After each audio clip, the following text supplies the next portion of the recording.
Décor'd TV. Welcome back to another episode of Décor'd TV. And y'all, this is a very, very, very special episode. We actually have 4 amazing Black architects in the room. It's gonna be lit. Yes, today is our episode about our Black architects chat. And so we are having 4 special guests. I'll allow them to introduce themselves and get acquainted with them and what they do. But please welcome them to the room. My name is Nanfo. I'm from LA, California. I went out to Howard to get my bachelor's in architecture, and I loved it out there. I came back home last year, and now I work for a design build company called IPS. And now I get to talk about it. So I'm excited. Hi, everyone. I'm Joiana. I'm born and raised in Atlanta. I went to Hampton University. It's where I got my Master of Architecture. And I also went to University of Minnesota, and I got my Master of Research Practices in Architecture from there. I'm currently in Atlanta, and I work at Cooper Carey as a designer. Hey, so my name is Oel Scott. I'm from New Orleans, Louisiana. I went to Hampton University to get my master's in architecture. I'm a developer. I'm a licensed architect. Started with my company about 2 years ago, Scott Moore. We are licensed and do work here in Louisiana, Virginia, Maryland, and I think we're adding Georgia and Alabama to the belt pretty soon. So. Hi, everyone. My name is Lawrence Wyman. I'm based in currently Virginia. I graduated from Howard, like Nanfo. I'm also a master's graduate from Cornell. I had a very interesting journey with architecture. I'm a storyteller in every facet. My master's was in theory and discourse, and that, as well as narrative, pretty much influences everything I do with architecture, whether it is how I pitch to a client and use narrative with that, or how I just use theory to design spaces and make it applicable. I'm just someone who believes in the power of narrative and storytelling, and I love to use that in non-traditional ways with architecture. So I'm interested to, share some of my background with you all. Y'all see the content, okay? Y'all see the folks in the room. This is not a test. These are amazing people here today, y'all. So I'm so excited to hop into our questions, and I hope you guys learn a lot of really great information about the architecture field and just learning more about it and bringing more awareness, especially to Black architects. All right, so we'll hop into our first question. So what is your favorite part of the design process, and what is your least favorite part of the design process, and why? I'll start. I would say the reason why schematic design is my most favorite part is because that's where you get to put those initial ideas down. And I'm great with the pencil, I'm great with the pen. And it's a way to communicate how I'm responding to the site, to the views, to the topography. So yeah, just give me a pen and I'm happy. I think Nanfo definitely hit one of my favorite parts too. I think my favorite aspect of the design process will probably have to be the concept ideation phase. I think it's where we get to create like the connection between the client and the consumer or the patron, whoever's using the space. I think all those things come into fruition first there. And I think it's where the narrative of what is being created also, shines the most. I remember I was doing a church design project, institutional project. It was community church in Ashburn, Virginia. And they're looking to do a master plan. I think the first thing they were doing, or first addition to that master plan, was a new church building. And they talked about how important it is for a change of meaning that doesn't necessarily stay the same with the same leadership. And I remember I was telling them about like a biblical story, by chance, this is a church as well, how there was a change of leadership between Moses and Aaron and Moses and Joshua. And it allowed me to kind of connect these two dots using an actual narrative and the narrative we're trying to create in the site that, actually got us the project. So spoiler, we didn't even have the project before I pitched it. And I think that when you find your strong suits and your strengths, it's always important to kind of like hang on to those the longer you go throughout the profession while you work on your weaknesses, because I think it's one of the things that can differentiate you from other clients. It can differentiate you from other, firms, just things like that. So I would say concept ideation is definitely my favorite part of the process. Least favorite part, construction documents. It's probably because it's one of my weaknesses. It was one of those things I got to slide through in school, and it is biting me in the behind in the profession now. It's definitely one of my things I'm working on, just more the technical side of things. So yeah. I guess in mine's, maybe mine's was kind of similar, but it kind of flipped. I used to really like some of the early on design portions, the schematic part of the project, but dealing with clients sometimes, none of my dreams come fulfilled as I would want them to be. And I realize I have the freedom to design whatever I want, whether it gets built or not. My new and current favorite part of the process is when the problems arise. And typically the problems that arise during construction. Because in building a project, we have consultants and electrical, mechanical, whatever, specialty designers. And I'm mostly gracing over their work to make sure it complies architecturally. I'm not fully invested in knowing all their system. But when a problem arises on a project, everybody's there, contractor has a change order. It's an opportunity for us to like really work within the constraints of, we have to fix something, looking at time, budget, and making the owner happy. And it's also where I get to learn more about everybody else's work, because now we have to figure out a way that we can make this work for the project. So I really enjoy when problems do come and there's opportunity to learn some. My least favorite would probably be when the problems happen, because it could be bad problems. But no, I enjoy the problem. My least favorite is probably just a permitting process, because when the sending drawings and stuff off to whatever regulation, it feels like I have the least amount of control, whether it's federal government, local municipality, we're just at the constraint of them. And so it's my least favorite portion of the design process. My response is kind of going to echo a little bit. I really like the schematic design phase, but kind of to Oel's point, there is some like when reality, not really reality, but when you like are moving kind of into design development, okay, so we have these grand ideas and we have like, oh my gosh, we can do all this in response to the site and what the client wants and what's in our heads that we've always wanted to like throw on paper. When you get into design development and really start to look at, okay, so how are we going to make that happen? Like it brings a reality of like, okay, let's really problem solve. So it's somewhere in between like design development and schematic design, where's my sweet spot right now. That's also what I'm most familiar with, like in my career so far. My least favorite,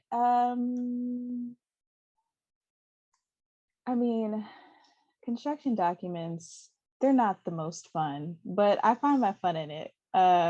But it's not the worst, I'll say that, but it is my least favorite. Like I don't abhor it, but I wouldn't put it up there with schematic design.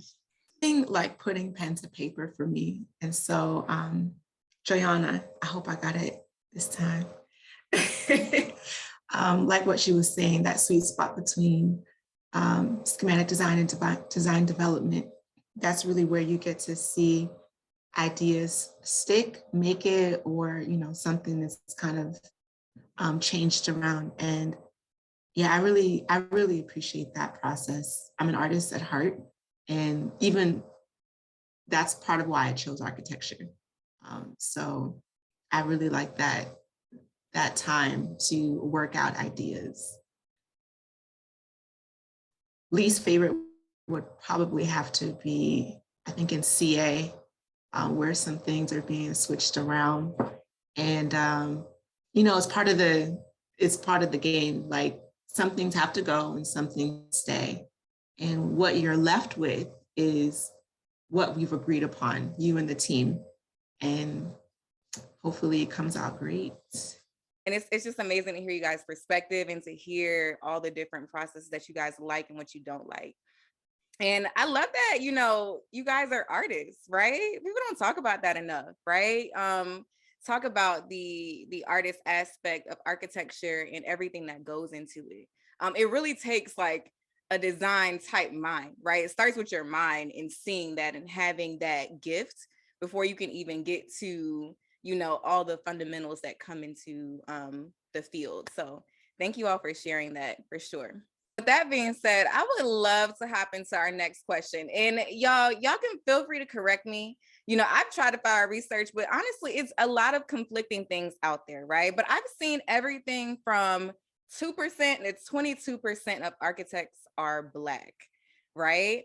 And whether it's 2% or whether it's 22%, to me, that number is very unsettling in 2022. Ha, I'm saying a lot of twos, but you know, with that, right? You know, what is the industry of architecture doing to expand diversity and inclusion?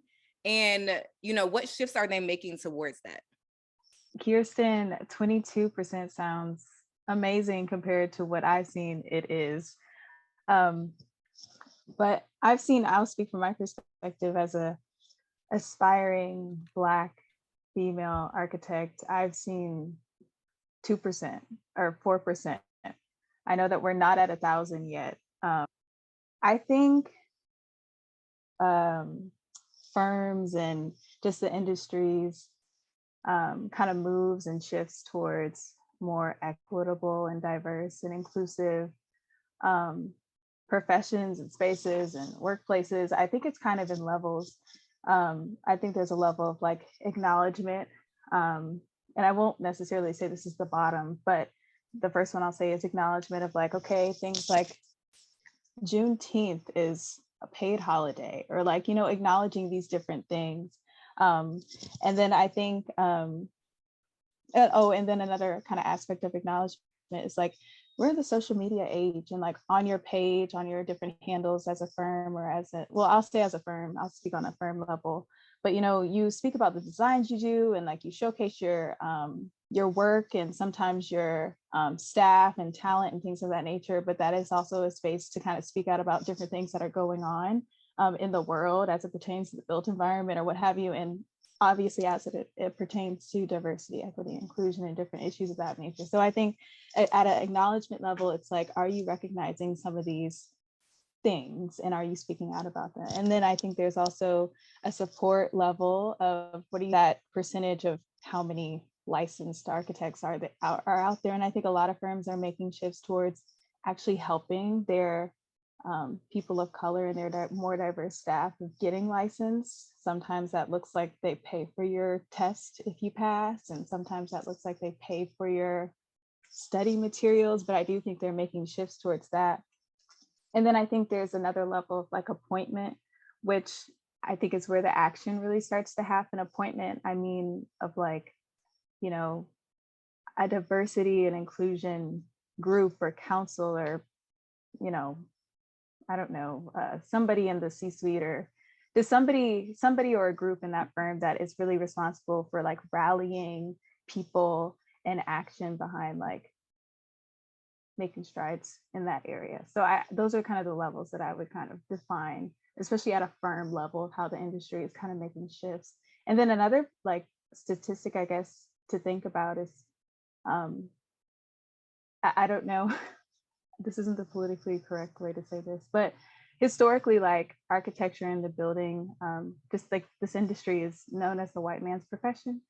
And I've seen statistics out there that like by 2045, you know, the minority or the minorities will become the majority. And I think that a lot of firms like industry, this doesn't really pertain to architecture, but especially in architecture, recognize that and are trying to catch up with that, I guess, you know. So it's really imperative, like, even if they don't necessarily care about the morality and humanity behind the cause, like it's better for business, you know. So I think whether they're really invested or whether they're really invested in their business, like either way, it all leads to like more diverse, more inclusive, more equitable spaces and things like that. So those are the shifts that I would kind of point out.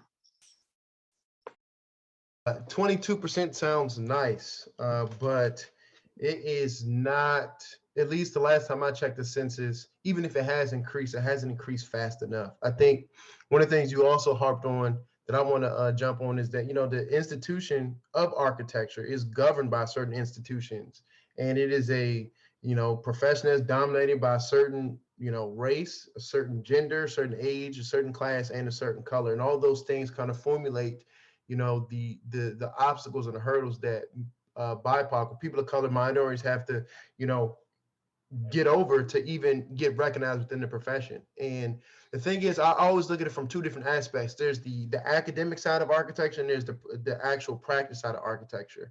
And odd enough, what I've seen in like certain academic spaces is the people or the students that come out of these top programs are the people who are creating the new trends in architecture. So if there aren't enough people of color having access to these top schools or to these institutions that don't normally allow people of color in, then it limits the amount of access that we have to influence these trends that then influence the profession.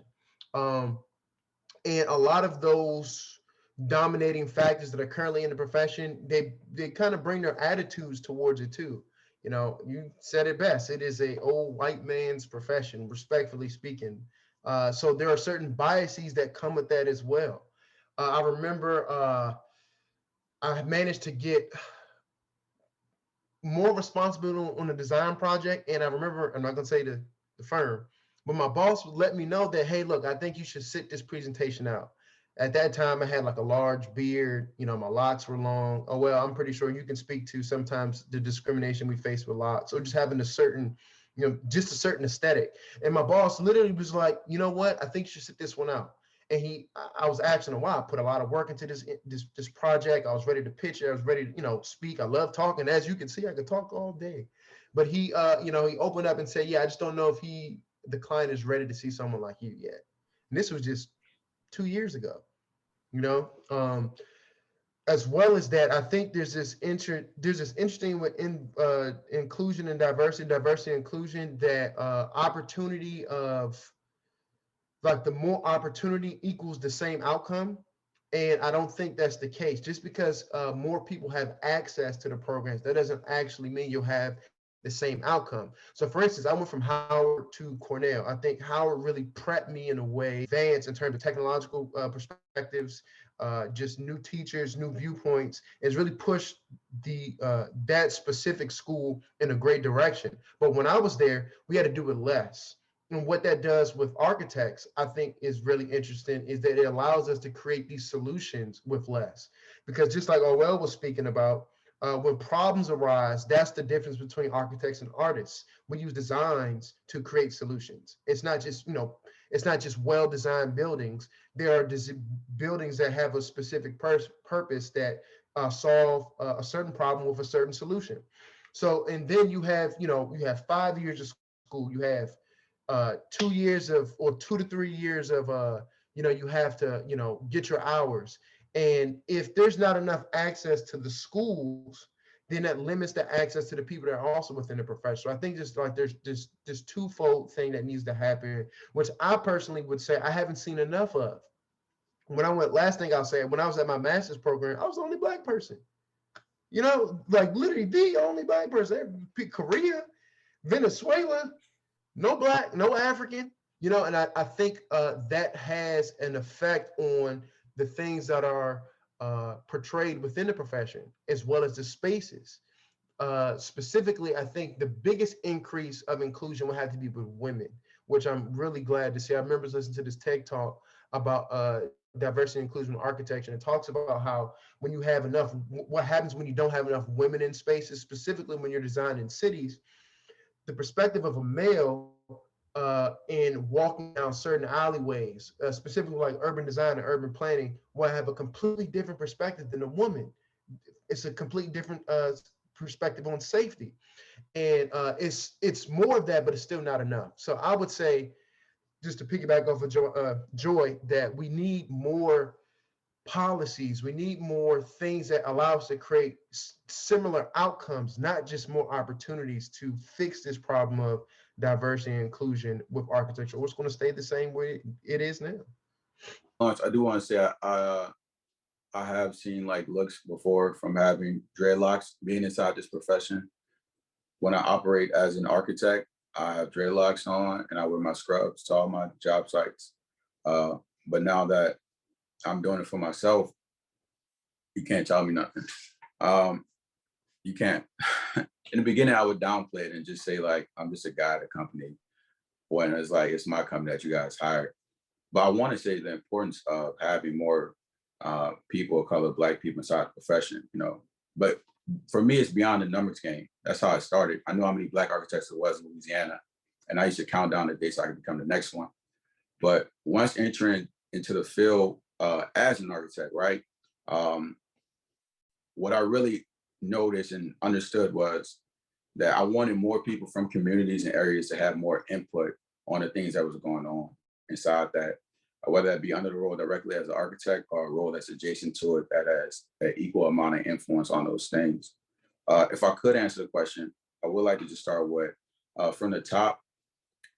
I think from an organizational level, organizations like NOMA have been doing a good job at showcasing, bringing on new architects, bringing on students, showing them the possibility, showing that there's more out there, and then helping out professionals, whether you're an emerging professional or you're inside the business with networking opportunities, engaging projects. I mean, I met a lot of people through NOMA. So I think they are doing a good job in doing it at that level. At the institutional level and school level, I would think starting off at high school, a lot of high school programs, even in my area, have moved away from architecture program, don't even have a drafting class. I didn't know about architecture, so I stepped on Hampton campus. So I think it's part of our role too, to engage with high schools inside our communities and see what we could do. I've tried to do that in communities before, install some of those programs to build up the engagement. And once you get to a college level, I think it's important on college and universities to, one, try to attract students, have architecture facilities that stand out and have the tools and access to things you would see at some, maybe few schools. I think a lot of schools need to look at how they invest in the architecture department and gear them up for architecture. I think another thing architecture schools need to do to keep people inside the profession is show them multiple pathways beyond just being an architect, like I spoke about before, whether you work in urban planning, whether you work in permitting or for the fire marshal or just some other profession. I mean, you leave school with an architecture degree, there's many spots inside the community that would love to have your input on it, even being a part of the neighborhood. And then when you break it down to the personal responsibility of the person, I think that's maybe one of the biggest ones as far as bringing people into the profession, because a lot of people are enticed by things that they see. And even in doing this right now, originally, I didn't want to do it, not because you, Kirsten, are the great guest you have, but I'm a private person. I'm the guy, I do business, I get in and out. You don't really see me promote what I do. But I recently read about a guy, Robert Smith, one of the richest Black men, successful business owner. And he said he was the same way. And I'm learning so much about him, but he said eventually he decided to change his mind, step in front of the camera, because you don't know who else it might inspire. And so that's why I said, okay, I'll take the opportunity and do something that I usually don't do. But on the personal level, it's important for us to get in front of it. And it's also personal for us to make commitments to bring people into the field. Me starting out and me working, I made the decision, I work with Black people. Sometimes I knew I was gonna get paid less than, what somebody may offer me, but I work with Black people to try to build that community. And my first choice, and when I'm hiring my consultants, I'm gonna try to hire Black people, try to hire people of color. I'm gonna try to hire them to get the job. If it don't work, I gotta get somebody else. And if it don't work, and if they not as ready as a more established firm, then I'm gonna go to them and say, look, I want to do business with you, but you gotta hire some expertise on you. So I think it's a whole team building exercise for us to pull each other inside of it and then show us multiple pathways where we can find some stickiness inside of the field. You mentioned, getting ahead of the game, like people, sometimes culture moves faster than, society. And if we get it to bring exposure to the younger generation, then they're gonna get it. And the people who are teaching them are gonna get it. It's a domino effect. And so I think we can really make waves by, like you said, getting in front of the camera, being more visible, and showing our brothers and sisters, nieces and nephews, whoever is willing to listen, hey, this is actually an opportunity as well. This is something you maybe haven't considered. You like problem solving. Also, like, it takes finding out what is someone good at, like watching, okay, I can see you really excel in this area, or you know how to solve a solution with little. Nurture that gift. And yeah, I think we're going to see some change. It will see more than 22% by God's grace. I really wanted to ask this question, you know, not only of like what you guys see for day to day, but also, you know, how are they influencing the future? You know, millennials, we're great. Gen Z, I mean, they cool. But these kids coming up, how are they reaching them? Because at the end of the day, architecture is one of those fields where, you know, it's going to be here forever, right? But how are they reaching them? How are they reaching little Black girls and little Black boys, right? How are they getting the message into their hands? How are they making this cool, fun, hip, important for them as well, right? Something that appeals to them, something that they're aware of, something that they can grow up and aspire to be as well. So thank you all for your answers. I think it's been truly inspiring to hear your perspectives and keep continuing to be that voice in the room. And, you know, I pray that, you know, things shift and that, you know, our world diversifies, not only in perspective, but also in reality as well. All right. So with that being said, that kind of segues into our next question. So, you know, when were you first introduced to architecture? And, you know, what is your why for why you do it now? I was in, what class was this? This was senior year of high school. I was in class, I think it was econ, and I was doodling. I was not paying attention to my teacher at all.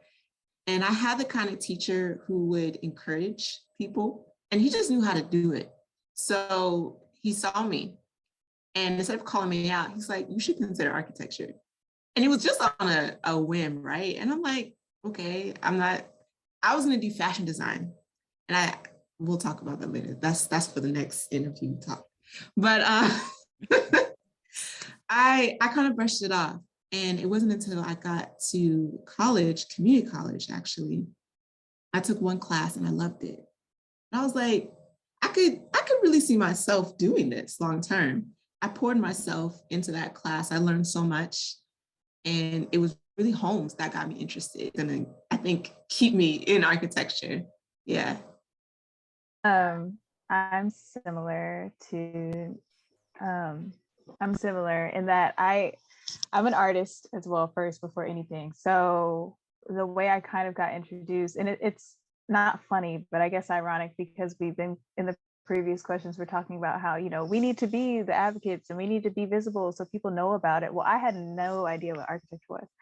It's like, you know what it is, you know, architecture and like, oh, buildings, but you don't know what that means in terms of like declaring it as a major, like declaring that as the profession of your life. Like, you don't know what that means, or I didn't. So I was actually at an art camp that I went to just annually before, like throughout high school. And my art teacher was like, I guess, observing me as well, and was like, have you ever thought about architecture? And I'm like, I don't even know what that is. It's actually really funny. I was doing some report when I was like in 5th grade, and I kept stumbling over that word. And my little brother is the one who had to come and be like, that's architecture. Anyways, so I really didn't know what it was. But my art teacher was like, you should consider architecture. And I was like, okay, well, I'll look into it. And it was kind of one of those things where I just declared it as my major. And I was like, if I don't like it, I'll change it. And I loved it. So, and I, you know, that's how I got into it. We spend 90% of our time inside, indoors, in your house, in your car, like in your office, in the mall, restaurants, like wherever you go, it's inside. And I just think that, I mean, it just kind of speaks to the opportunity and the responsibility that our spaces have to like just kind of honor who we are as humans and just influence and impact us. Like, I mean, 90% of your time, that's a lot. And I know that I feel super affected in the spaces that I'm in, like a well-designed space, like I'm just in my happy place. So selfishly, like, why am I still in it? I just love designing. So I think like from a experiential, like really physical aspect, like I'm still in architecture because I want to design these spaces that really impact people. But then there's also like another side that I kind of got into at University of Minnesota is just like, okay, so what are these things that we're actually putting into our buildings? They look nice, they perform well, but like, what materials are we using, and is it good for our health and the environment? And I mean, I could go all day about that, but I'll put it in that nutshell. But it's kind of those two sides of why I'm still in architecture. Like, I want to impact and influence people in the spaces that we spend most of our lives, and make sure that it's doing good things for us, like emotionally, health wise, like, just, I want it to be a good experience all around. So that's why I'm still here. I think it leads what how we introduce architecture. And if that's so, I'm kind of like you guys. I never thought about architecture. Well, I didn't know about it. It wasn't introduced to me. It's real strange how it happened where I think I went to Hampton to do computer science because I was good at computers. I know how to do that. But I just had a friend that told me there was a profession where you didn't have to do first year curfew and it was kind of hard and potentially could be fun. So I was like, all right, I'm in. And I just switched like a week before school and I just went to the architecture building. But unlike you all, I can't draw. And I swear it's not a joke. Anybody that's in the studio with me will tell you, I can't draw, but my excuse was my hands is too big. So like pencils and stuff like that, it wouldn't work for me. And I wasn't having a good time. My whole reason to go off to college was to go off and become to this illustrious school and to become like a figure that was respected and return back to my city to be able to help change things. Because I grew up in a Black community where I could tell that we was misrepresented. So when you get into why I'm saying it, because at that point when I couldn't draw and everybody who could draw nice would kill first year architecture because you could draw your stuff. I had a professor, Dr. Wesley Henderson, and I'm talking to him. I'm like, you know, I don't think this is for me, you know, and I'm gonna end up designing buildings for somebody else.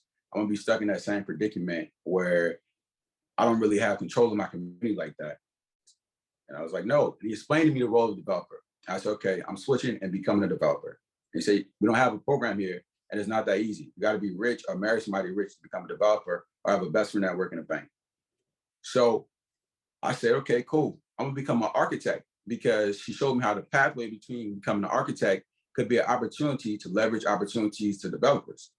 So I stick with it now as an opportunity to leverage when a development opportunity comes up. I can leverage some of my services. I can leverage some of my expertise to do it. So that's why I continue to stick with it as it helps me out with development.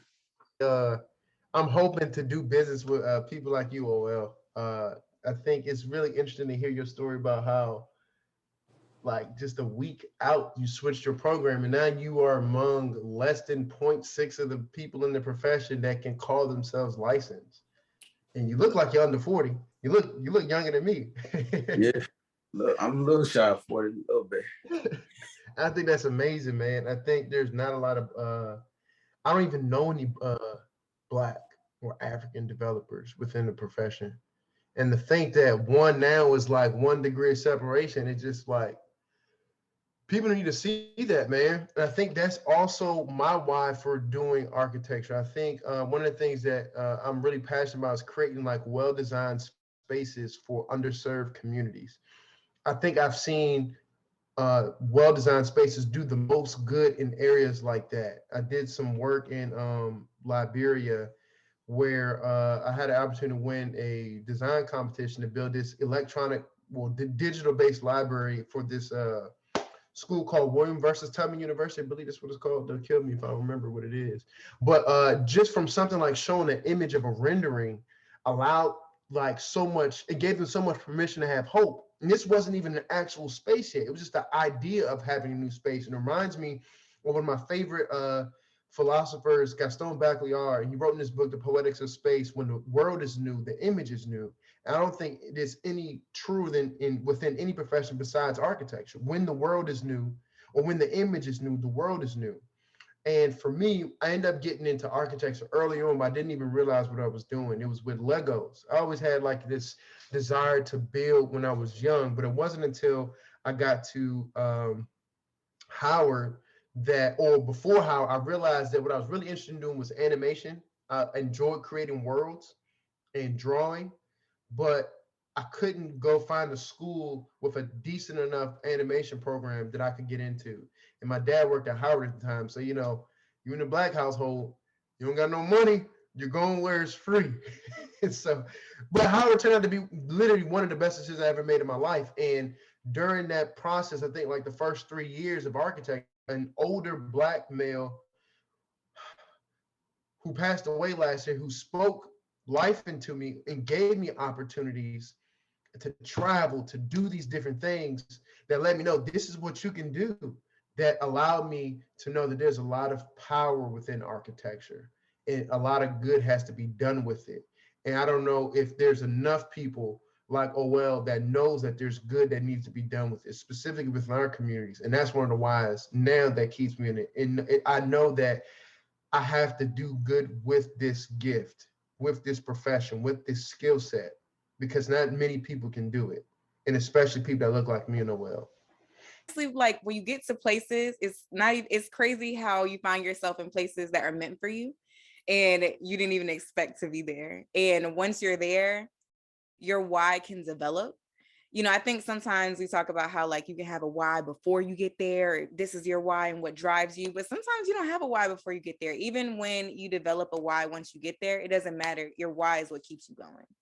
So I'm really thankful to hear all of your stories. It's truly, truly inspiring to hear your different paths and how you ended up in such a very small statistic. So yeah, I'm thankful for y'all, for real. Our tagline is actually comfy homes are designed, not built, right? And you could throw up drywall all day, but it's kind of going back to what Joiana said a little bit earlier, right? Like it's about how you feel in a space, and design is a big part of making those comfortable homes and making those sustainable homes, right? So with that being said, what advice would you give to someone looking to design the home of their dreams? Design your own personal home.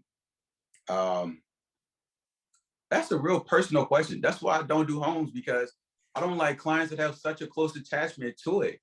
But if I could tell you what I would do for my personal home, it would probably be influenced by like Nigeria residential architectures, where they like accent the ceilings real nice with uplighting, hard tile floors and stuff like that. So I would say, like, outside of what you're familiar with, I would kind of expose yourself to what other people like kind of deal with, because you might not know that could be something that you could like. Like you guys were saying, a flat wall is not just drywall. Well, for me, a ceiling was just cool if it had height. But like as I see more and more of these like real like nice ceilings, uplighting, stuff like that, I'm like, it was actually kind of cool. So know what you like, what make you feel comfortable, have enough space for your family. You know what I'm saying? You got family, have enough space for them. And then take a step out. And what I do in my design phase is I look at stuff that I hate. Like I always go to like where I think I would not like it. And I go there and then pull myself back, and I usually like have something with it. So just so I could like don't become a victim of my own like comfort. I would say, I mean, it might echo kind of what I was saying earlier, but I would think before you even like start to plan, I mean, well, actually, let me start with this, since, we have architects and designers on the call. Get yourself a good architect and building team, because building the design home of your dream gets expensive and could be convoluted and real crazy without the right people in place. So that's the first thing. But before you even start like thinking about finishes or what it's going to look like, or like thinking about the physical parts of your house, like I would just really think about like who and how you want to be in your spaces. Like I know for me, like I'm a daydreamer. I need windows, I need reflective spaces, I need low lights, dim lights, up lighting, I need good lighting, like I mean like low lighting, not good lighting for like pictures and stuff, but I mean like real calm, like candle lights and stuff like that. So think about like who and how you want to be in your spaces, like in your bedroom, in your kitchen, in your chills room, like what, I don't know, what do your family like to do? Like what kind of space would invoke the kind of things that you want to be as a person? That's what I think that you should start with and you think about. I definitely would, if I had the second Oel, which is just expose yourself. I think that's probably the biggest thing you could do.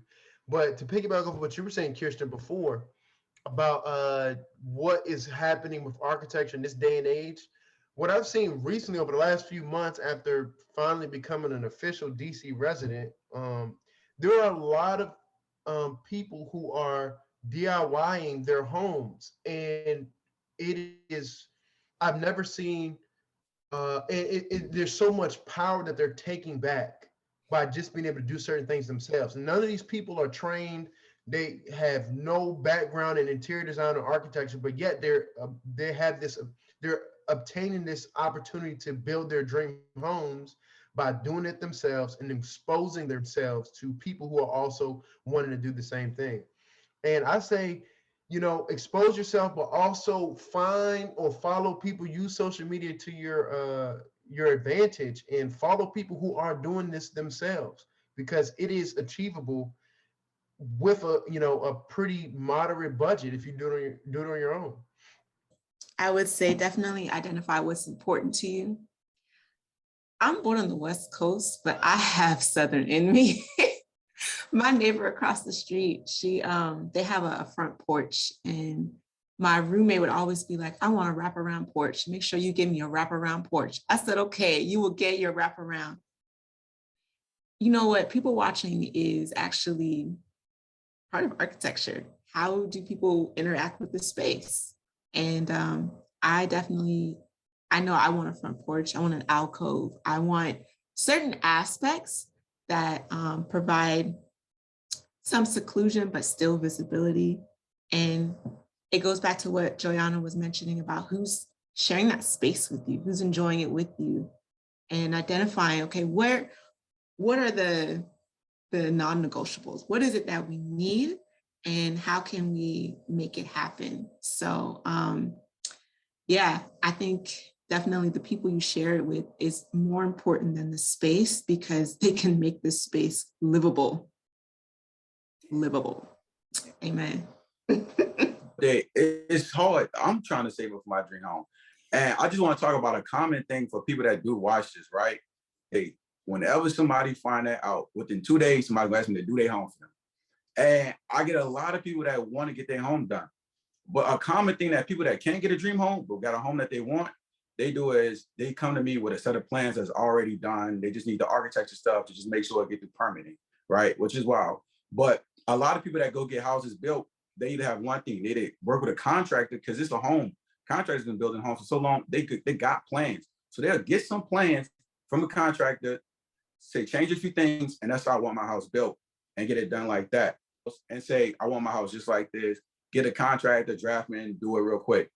I want to say it's important inside that step that if it costs you $150, $200, reach out to an architect that has some idea about site, solar orientation, and things like that. Because there's been times when people have handed me a house and I'm like, you got all these bay windows right here on the south side. You're going to kill your mechanical bill. Like, you don't see this facing on the south side. It looks good on plan, but you can't tell, like, right next to it, like your neighbor, the way that they porch extend, you really don't have no openings right here. It's terrible.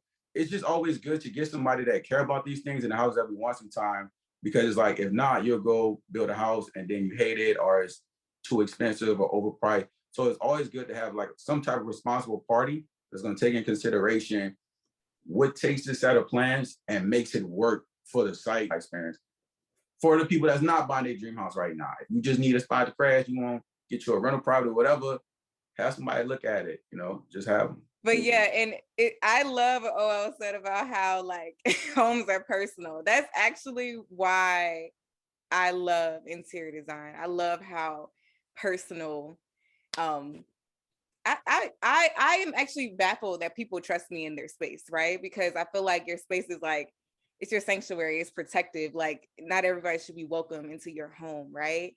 And so being able to be trusted to go into people's homes and, they trust me enough to bring their vision to life is beautiful.